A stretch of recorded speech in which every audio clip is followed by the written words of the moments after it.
I don't know if you've ever seen a dough that's almost 90% water before.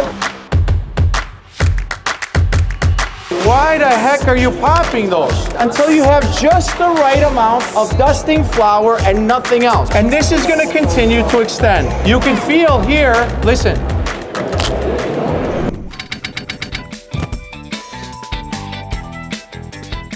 When we work with a really wet dough like this, okay, it's very important to remember that this dough is obviously going to be very sticky. So we need some flour. If we were making a traditional Neapolitan pizza, baked in an oven that's 900 degrees in 90 seconds, that pizza is going to burn if there's too much flour on the outside. It'll actually have an appearance underneath of like this yellow burnt color. We use the same flour as in the dough traditionally. Now we see a lot more of this, what's called semola rimacinata, durum wheat. This is the same stuff that's used in the production of pasta. That yellow note that you see in dry pasta comes from this semolina. Semolina or durum is hard wheat compared to the white flour that we use to make our dough, which is soft wheat. Hard wheat loves to absorb water. When we push a dough out into this, that excess moisture on the outside gets absorbed by this, and then literally in the shaking off of that dough is removed until you have just the right amount of dusting flour and nothing else. This will traditionally make a crispier exterior depending on how you bake it. I don't know if you've ever seen a dough that's almost 90% water before. It looks like Jell-O in here. Come on. I guarantee anybody making pizzas around me that could hear my voice, there's nobody working with a dough this wet. It's easy to watch YouTube videos, guys, but you can't replace education and learning with your hand. This is why we committed to opening a school structured around pizza and culinary art. I'm gonna take some of this dusting flour and I'm gonna go around this dough. I don't wanna manhandle this. I don't wanna come in and just grab this because all the air, all that fermentation is now locked in here. As soon as I rip it, it's gone. And we're gonna make something that looks like flatbread or a tortilla. And that's not what we're making. We use this fine engineered Italian. This isn't the thing that you use for the drywall in your house. What I'm gonna do is I'm gonna come underneath this dough very gently. With one hand I come underneath and I'm gonna continue to support this and flip it over. It's still jiggly, guys. All the air is still inside. Now, I'm gonna take a little bit of flour just like this on top. Why? Because that's the sticky part. The other side I put flour. It's down. Enough flour to do the job. I'm gonna take my fingers and I'm gonna start pressing around the edge. This bit of beating, what it's doing is now creating a barrier so that air cannot escape. With the pads on my fingers, like we're playing the piano. I don't play the piano, but like this, right? I'm gonna press forward. And little by little, you're gonna notice all of these gorgeous air bubbles popping up. And this is gonna continue to extend. We work our way up from the middle and we come down the sides. A little dusting of flour. From here, I'm gonna lift this up. Why do we use semola rimacinata? What dough, 90% water, can you hold like this? This dough was made over 2 days. The first part was in the pre-ferment, in the biga. 16, 18 hours, ambient temperature, about 44, 45% water, because as pizzaioli, we're constantly looking at ambient condition. Is it hot? Is it cold? Is it humid? Is it very dry? We know by the feel of our skin. In Napoli a few years back, UNESCO came to town and certified us part of the heritage. They didn't certify Neapolitan pizza. They certified the hands of the pizzaiolo themselves, because this is an art. I'm gonna take a little bit of this olive oil.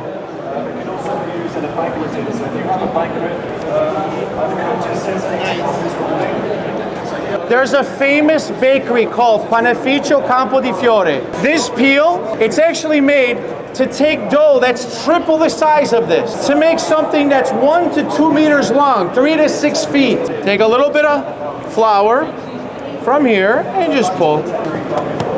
You guys might say, why the heck are you popping those? I'm gonna show you in a second. Now, when I put this in the oven, I want you to watch the motion. I'm gonna go into the deck and I'm pull.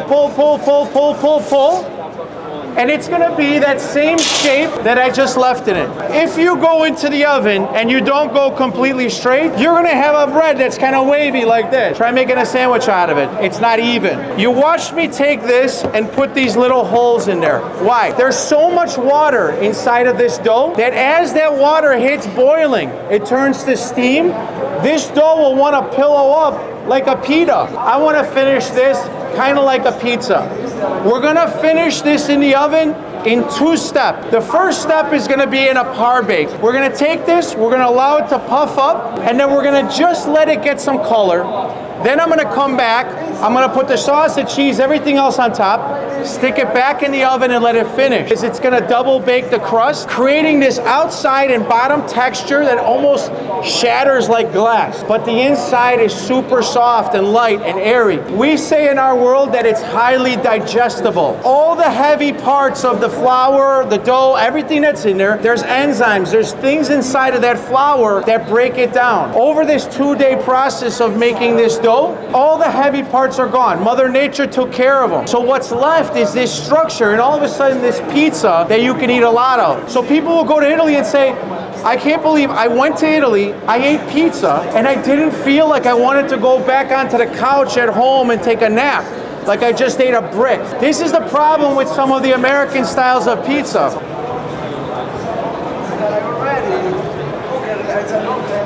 Now, this is not cooked all the way. Most of the water has come out, but I still have to finish the exterior.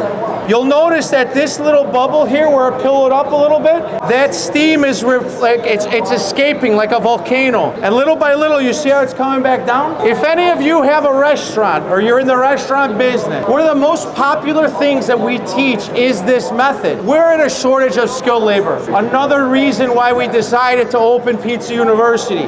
We need a way to be able to put more skilled labor into the workforce. Par bake can be done to this point where it's almost done, and then you fire your order, you get the ticket for your customer. Now you could take something like this, put the stuff, and finish it in the oven half the time.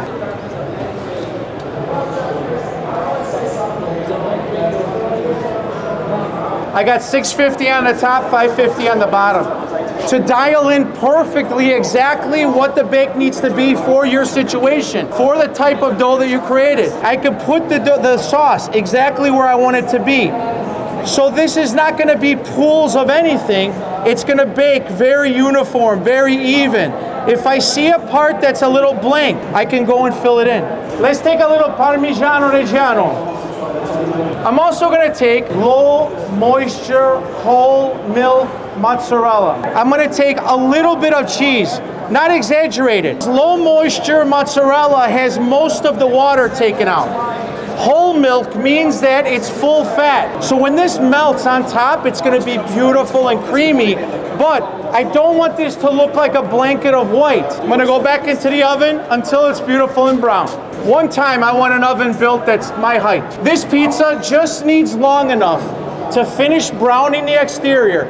It's gonna brown fast because if you remember, I put all of that olive oil on the top, which is still out there. The crust is almost doubled in the color.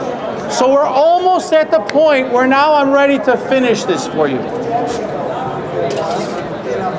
Now, I'm gonna show this to you here so you can see what I did, and then I'm gonna finish it. You can feel here, listen, as soon as it crunched, the smell of the biga came out, that pre-ferment. A little bit of those chunky tomatoes, right?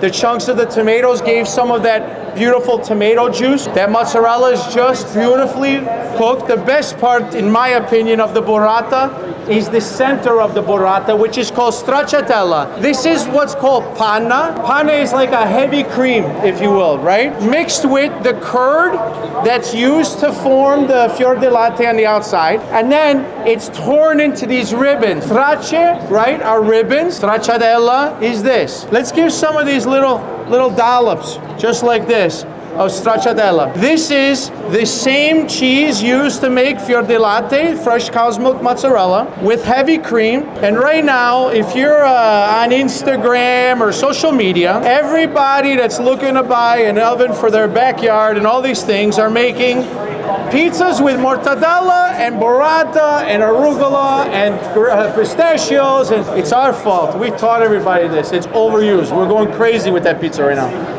Let's make something different, all right? The idea here is that when you get a bite of this, you've got that beautiful tomato, that mozzarella that's coming together, this stracciatella that's creamy, right?